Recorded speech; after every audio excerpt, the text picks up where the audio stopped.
three senators that were here on this committee for this hearing: Senator Joe Lieberman, the chairman, Louisiana Senator Mary Landrieu, and Illinois Senator Barack Obama. They are now on a bus tour looking at miles and miles of New Orleans that are still a wasteland, and that was basically the point of this hearing. That's what the senators wanted to know as they asked questions of the witnesses they called to testify. The witnesses were the heads of various federal agencies, like Don Powell, the chairman of the Federal Gulf Coast Recovery Effort, Gil Jameson, the regional head of FEMA, Stephen Preston, the head of the Small Business Administration. Over and over again, the senators wanted to know, why is the recovery effort going so slowly? And one committee member, Senator Barack Obama, a possible presidential candidate, said the blame starts at the top. We heard not a single word, not one word, in the President's State of the Union address about New Orleans. Not a single word. And so I have one more set of questions to ask today, and that is, were we being honest when we said we'd do whatever it takes? That we'd stay as long as it takes?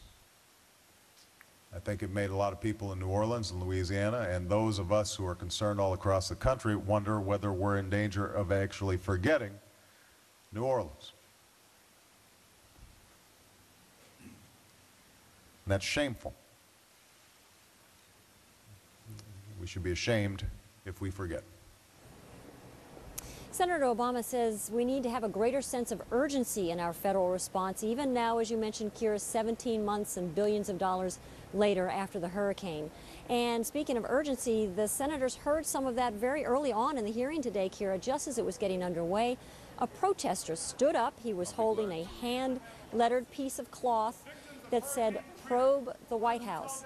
He got up, he was shouting at Senator Lieberman. He wanted Senator Lieberman to do more, to subpoena White House records, to do a real 9/11 style investigation into lapses in the federal government's response right after Hurricane Katrina. As you saw there, the court officers hustled the man out of the room, and then Louisiana State Police shoved him into an elevator and got him downstairs. They didn't rough him up or anything. They did not arrest him or charge him. I spoke to him later. He seems to be a member of a very small group here, but his point was well taken. I asked Senator Lieberman about it later. Why not subpoena the White House and get some of those records, especially now that former FEMA Director Mike Brown is making some serious charges about partisan politics and how that might have played into the federal response right after Katrina. And Senator Lieberman said, well, we might do that eventually, Kira, but he says our point now is to go forward and look at how we can make the recovery happen going forward and not look back at the mistakes that were made.